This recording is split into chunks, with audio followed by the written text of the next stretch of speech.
Hi everyone. Welcome to the SARC News today.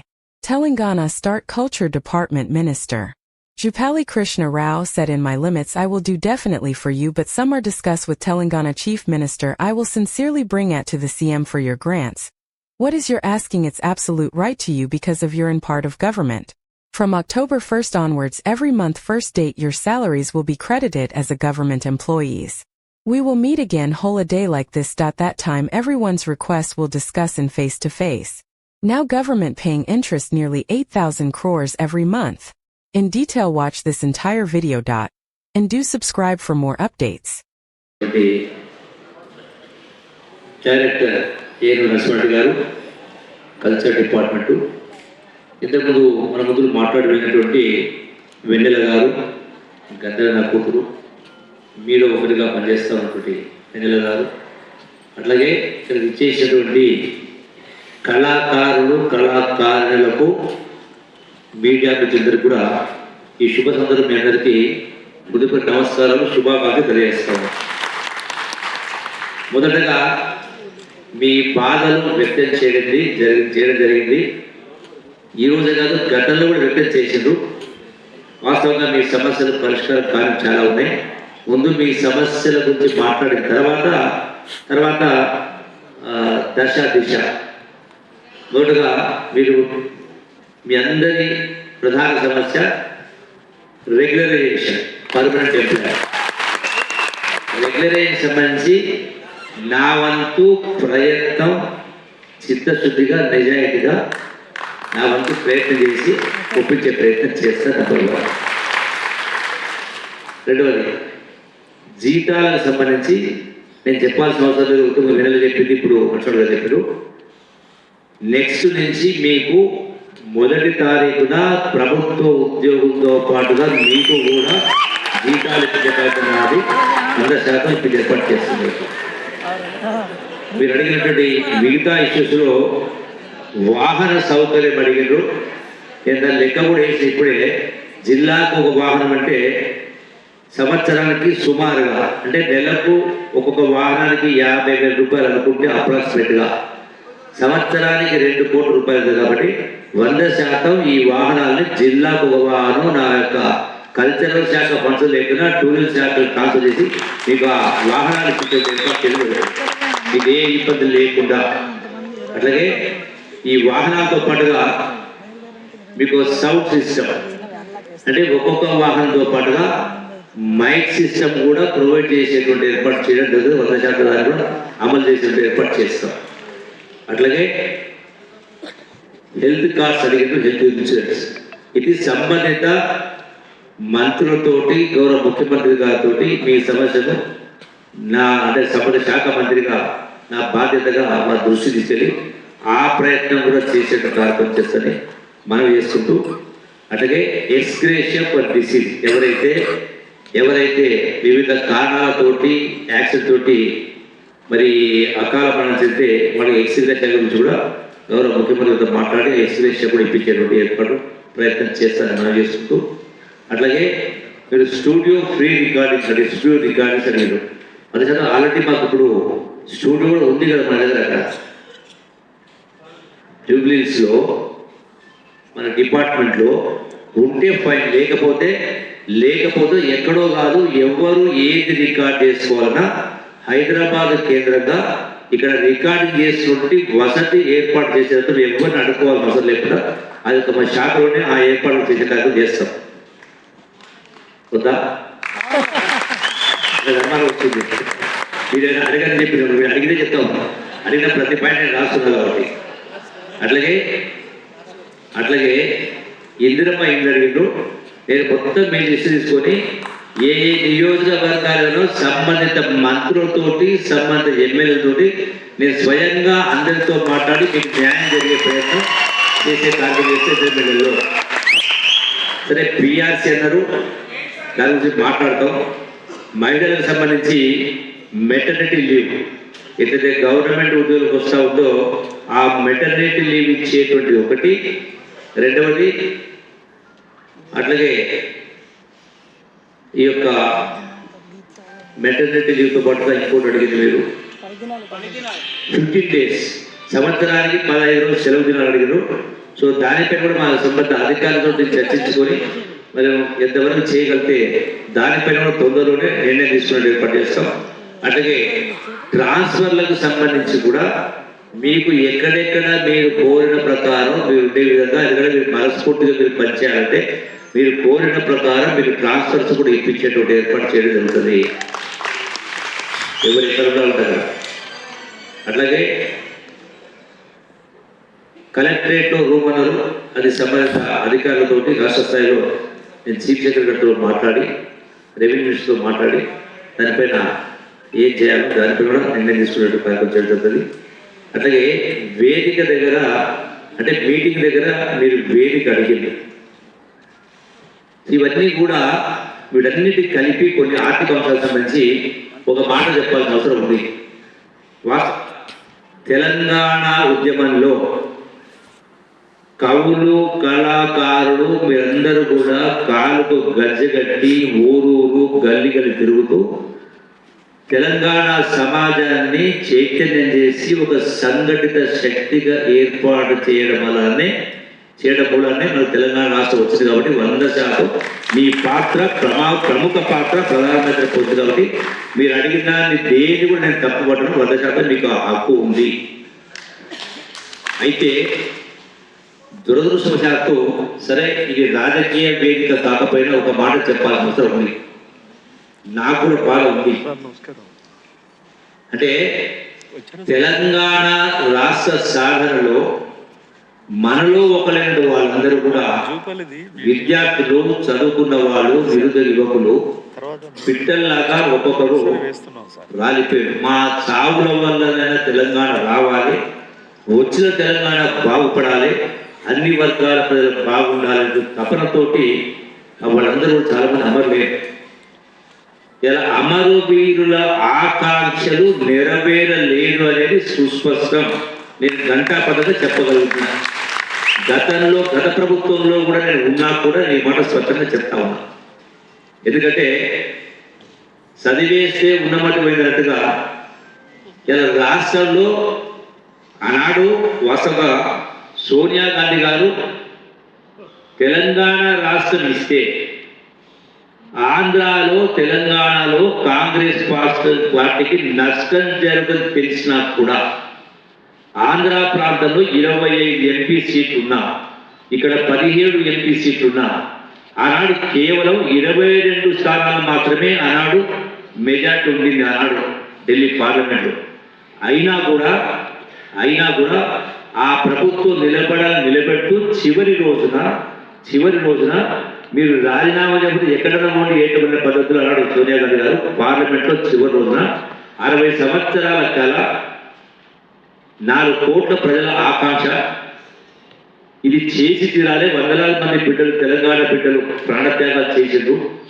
ఆ తల్లుల కడుపుకోత ఎక్కడో తెలిసిన ఒక కన్నతల్లిగా సోనియా గాంధీ పెద్ద పని చేసుకుని రాజకీయ కోణంలో ఆలోచన చేయకుండా ఆనాడు అదే బీజేపీ పార్టీ ఆనాడు గత తెలుగుదేశం ప్రభుత్వంలో రాజకీయ ఒత్తిళ్లకు లొంగి దేశంలో 3 చిన్న రాష్ట్రాలు చేసినా కూడా ఆనాడు జార్ఖండ్, ఛత్తీస్గఢ్, ఇంకో రాష్ట్రం ఉత్తరాంచల్ చేసినా కూడా తెలంగాణ రాష్ట్రం ఇవ్వలేదు. ఎందుకు ఇవ్వలేదంటే కేవలం రాజకీయ కోణంలో ఇవ్వలేదు. కానీ సోనియా గాంధీ గారు రాజకీయ కోణంలో కాకుండా ప్రజా కోణంలో ఆలోచన చేసి తెలంగాణ రాష్ట్రం ఇచ్చింది. మనమందరం కూడా 100% కాంగ్రెస్ పార్టీ రుణం తీసుకోవాలి. సరే అంతకుముందు ఉద్యమం తెలంగాణ ఉద్యమంలో ఒక సందర్భాన్ని గుర్తు చేస్తా ఉన్నాం. తెలంగాణ ఉద్యమం సుదీర్ఘకాలం మొదటి దశ ఉద్యమం, రెండవ ఉద్యమం జరిగిన తర్వాత మలి దశ ఉద్యమంలో సుదీర్ఘ పోరాటం జరిగిన తర్వాత ఎప్పుడైతే 2011 ఫిబ్రవరి మార్చ్ సబ్జెక్టు కరెక్షన్ ఆనాడు సకల జనుల సమ్మె కాలం చేయడం జరిగింది. ఆనాడు అనౌన్స్మెంట్ చేసింది. I think 5th February 5th March ఎల్లుండి నుంచి సకల జన సమ్మె కాలపని ప్రకటించడం జరిగింది. ఆ మర్నాడే కిరణ్ కుమార్ రెడ్డి ముఖ్యమంత్రి గారు ఇంకక్కడి తెలంగాణ ఉద్యమం అణిచేసిన అన్నాడు. అదే రోజు ఢిల్లీలో ఆనాడు కేంద్ర మంత్రి కావు సాంబశివరావు గారు తెలంగాణ ప్రజాప్రతినిధులు అరగంట కూడా పదవులు వదిలి ఉండలేరని అన్న సందర్భంలో తెలంగాణ పిట్టలుగా రాలిపోయిన సందర్భంలో తెలంగాణ ఇప్పుడు తప్పితే ఉద్యమం ఆరిపోతే తెలంగాణ రాదు, ఇప్పుడు తప్పితే మళ్ళీ 100 ఏళ్ళైనా తెలంగాణ రాదు, ఉద్యమం మండుతూనే ఉండాలని ఆనాడు ఉస్మానియా యూనివర్సిటీలో విద్యార్థులకు ఇచ్చిన మాట ప్రకారం తెలంగాణ ఉద్యమం మండుతూనే ఉండాలా, తెలంగాణ వచ్చేవరకు చెప్పి ఆనాడు రాజీనామా చేసి ఆనాడు పాదయాత్ర చేసి తెలంగాణ సగం జరిగింది. ఆనాడు 4 సంవత్సరాలు 3.5 సంవత్సరాల పాటు కేసీఆర్ ప్రభుత్వంలో మంత్రిగా పనిచేసి మీరందరూ విన్నారు. ఆనాడు ముఖ్యమంత్రి కేసీఆర్ ఏం మాట్లాడారు అంటే తెలంగాణ ఉద్యమం రావడానికి నీళ్లు నిధులు నియామకాలని ఆనాడు ఉద్యమ సందర్భంలో కేసీఆర్ మాట్లాడిన మాటలు చాలా ఉన్నాయి. ఆంధ్రుల గురించి, పెద్దల గురించి, దోపిడీ గురించి మాట్లాడారు. కానీ 10 సంవత్సరాల పరిపాలనలో ఆయన మాట్లాడిన దానికి భిన్నంగా దోసుకుళ్ళు దోసిపెట్టే కార్యక్రమం చేయడం జరిగింది. లెక్కలతో సహా ఉన్నాయి. అంతేకాకుండా పూర్తిగా బాధ్యతారహితంగా లెక్క చెప్పాల్సిన అవసరం ఒకటి. ఎందుకంటే ఈ రాష్ట్రాన్ని అంటే సమైక్య రాష్ట్రంలో 64 సంవత్సరాలు 22 మంది ముఖ్యమంత్రి పరిపాలన చేస్తే ఈ రాష్ట్రం పైన ఉన్న అప్పు కేవలం 70,000 కోట్ల రూపాయలు. ఈ 70,000 కోట్ల రూపాయలకు 10% వ్యక్తి చొప్పున సంవత్సరానికి 6,500 కోట్ల రూపాయలు వడ్డీ కట్టుకుంటే అన్నాడు ప్రభుత్వం. ఆనాడు కూడా అభివృద్ధి జరగలేదు, చాలా అద్భుతాలు జరిగినాయి. ఇలా మనం చూస్తున్న సాగర్ అయినా, శ్రీశైలం అయినా, రోడ్డు అయినా, రకరకాల విద్య కావచ్చు, కరెంటు కావచ్చు, రకరకాలు జరిగినాయి. అయినా మొత్తం 64 సంవత్సరాల అప్పు కేవలం 70,000 కోట్లు ఉంటే ఒక ముఖ్యమంత్రి కేసీఆర్ పరిపాలనలో 10 సంవత్సరాల పరిపాలనలో 70,000 కోట్లు పోయి 8 లక్షల కోట్లు చేరింది. ఆ రోజున నెలకు 600 కోట్లు వడ్డీ కడతా ఉంటే ఈ రోజున ఈ ప్రభుత్వం ముఖ్యమంత్రి రేవంత్ రెడ్డి గారి ప్రభుత్వం నెలకు 6,500 కోట్ల రూపాయల వడ్డీ కంతులు కట్టాల్సి వస్తుంది. అంటే 10 అంతలు పెరిగింది. 10% కాదు, 10 అంతలు అంటే 1000%. అంటే నెలకు 6,000 కోట్లు అంటే సంవత్సరానికి 75,000 కోట్ల రూపాయలు. 75,000 కోట్ల రూపాయలు. ఈరోజు మీరు తెలంగాణ రావడానికి ప్రధాన కారణం నా కవులు, కళాకారులు మీరందరూ కూడా యావత్ సమాజాన్ని జాగ్రత్త చేస్తే మీరు అడిగిన కోరికలు చాలా చిన్నవి, కానీ భారతదేశానికి ఆదర్శంగా పరిపాలించిన చెప్పుకునేటువంటి కేసీఆర్ చేసిన నా జోలి పోదలుచుకోలేదు. ఆర్థిక అంశం వచ్చింది కాబట్టి నేను ప్రస్తావిస్తాను. ఆర్థిక పరిస్థితి మీరే సాక్షులు. జీతాలు ఇవ్వడానికి కూడా నెలలు ఇప్పటికి కూడా చాలా పెట్టుకున్నాయి. ఈ పోతూ మళ్ళీ 40,000 కోట్ల బకాయిలు పెట్టిపోవడం జరిగింది. అంటే ఈరోజు ఒక్కొక్కటిగా సర్దుబాటు చేసుకునే ప్రయత్నం జరుగుతూ ఉంది. దానికి మీద ముడి పెట్టట్లేదు. అయినా కూడా మీ జీతాలు రేపటి నుంచే 100% ప్రతి నెల ప్రభుత్వ ఉద్యోగులతో పాటుగా ఇప్పించే ఏర్పాటు చేయడం జరుగుతుంది. మీరు ప్రస్తావించిన ప్రతి అంశం పైన మీలో ఒకటిగా మీ అందరితో పాలు పంచుకున్నాం కాబట్టి 100% మీ యొక్క సమస్యల్లో నావిగా భావించి ముఖ్యమంత్రి గారి దృష్టికి సంబంధిత మంత్రుల శాఖ దృష్టి తీసుకెళ్ళి ప్రతి సమస్యను పరిష్కరించడం కోసం చిత్తశుద్ధిగా నిజాయితీగా పనిచేస్తారని చెప్పని మీ అందరికీ సవినయంగా విజ్ఞప్తి చేస్తా ఉన్నాం. రెండవది, అమరవీరులు కలగన్న ఆకాంక్ష యావత్ తెలంగాణ అన్ని వర్గాల ప్రజలు సుఖ సంతోషంతో ఉండాలి కోరుకోవడం జరిగింది. కానీ దేశానికి స్వాతంత్రం వచ్చిన 75 సంవత్సరాల తర్వాత వాళ్ళ ఆశయాలు కానీ ఆకాంక్షలు నెరవేరాలంటే ఇది కేవలం ప్రభుత్వం ద్వారా మాత్రమే సాధ్యం కాదు. ప్రభుత్వం చేసే కార్యక్రమం 100% ప్రభుత్వం చేస్తుంది కూడా.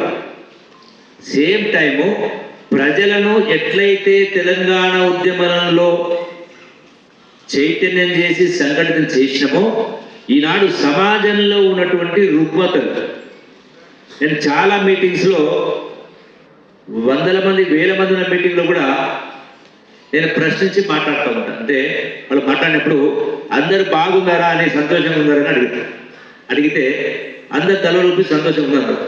సంతోషంగా ఉన్న వాళ్ళు చేయటంటే అందరు చేతులు ఎత్తవాలి. సరే చేతులు దింపండి అన్న తర్వాత అప్పులున్న వాళ్ళు చేయొద్దండి అన్నారు. మళ్ళీ అందరు చేతులు ఎత్తున్నారు. మొత్తం 99%. అక్కడ పోచారం శ్రీనివాసరెడ్డి గారి కాన్సెప్ట్ పోతే ఒక 4,000 మంది ఉండేది. ఆ పోచారం శ్రీనివాస తప్ప మిగతా అందరూ చేతులు ఎత్తారు అప్పులున్న వాళ్ళు. ఎందుకు ఇన్ని అప్పులైనాయి? మీ తాతలు కష్టం చేసిరి, తండ్రులు కష్టం చేసిరి, మీరు కష్టం చేస్తూ ఉన్నారు, మీ పిల్లలు కష్టం చేస్తూ ఉన్నారు. వ్యవసాయం చేస్తున్నారు, కూలీనాలు చేస్తూ ఉన్నారు, వ్యాపారాలు చేస్తున్నారు, ఉద్యోగం చేస్తూ ఉన్నారు. మరి మీకు కష్టపడ్డటువంటి ఆదాయం ప్లస్ ప్రభుత్వం ఇస్తున్నటువంటి ఇలా సంక్షేమ కార్యక్రమాలు, ఇలా పెన్షన్ కావచ్చు, రైతు బంధు కావచ్చు, రుణమాఫీ కావచ్చు, ఆర్టీసీ బస్సులు కావచ్చు, రకరకాల సంక్షేమ అభివృద్ధి కార్యక్రమాలు. అంటే సంవత్సరానికి సుమారుగా 70-80 కోట్ల లక్ష రూపాయల దాకా ఖర్చు పెట్టే కాదు దొరుకుతా ఉన్నాయి. మరి ఇవి అవి కలిపితే మీ బ్యాంకు ఖాతాలో జమ ఉండాలి, విలువ ఉండాలి కదా. మీ మెడల మీద తులమో బంగారం ఉండాలి కదా. మరి ఇవన్నీ ఎక్కడ పోయినాయి? ఎవరు ఎత్తుకపోయిండు? తిరుపతి వెంకటేశ్వర స్వామి ఎత్తుకపోయిందా? లేదు యాదాద్రి లక్ష్మణ స్వామి ఎత్తుకపోయిందా? లేదు అంటే ఎలా ప్రధానమంత్రి ఎత్తుకపోయిందా, లేకపోతే మోడీ ఎత్తుకపోయిందా, లేకపోతే రేవంత్ ఎత్తుకపోయిందా, లేకపోతే జువలి కృష్ణరావు ఎత్తుకపోయిందా? ఇక్కడ పోయినవన్నీ.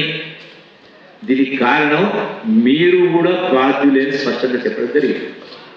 అంటే చదువుల పేరు మీద ప్రైవేటు కార్పొరేట్లో లక్షల రూపాయలు ఖర్చు పెట్టి అప్పుల పాలవుతారు. నేను లెక్కతో సహా చెప్పిన. నాకేప్పుడు క్యాబినెట్ సబ్జెక్ట్ మీటింగ్ ఉంది, మాట్లాడతారు ఎంతసేపు మాట్లాడవచ్చు. కానీ అంటే అందరూ కలిసి అనుకుంటే గ్రామంలో ఒక సంఘటిత శక్తి ఏర్పడితే ఇలా ప్రపంచమే ఒక కుగ్రమంగా మారింది. సెల్ ఫోన్ అంటే అరచేతిలో వైకుంఠం. ఎక్కడ ఏం జరిగినా చీమ చెట్టుకున్నా కనపడతా ఉంది. అంటే చదువు నేర్చుకోవచ్చు, ఆటపాటలు నేర్చుకోవచ్చు, ఉద్యోగాలు పెట్టుకోవచ్చు, రకరకాలవన్నీ కూడా ఏది కావాలన్నా తెలుసుకోవచ్చు. ఇలా మొత్తం కూడా టెక్నాలజీ వచ్చింది.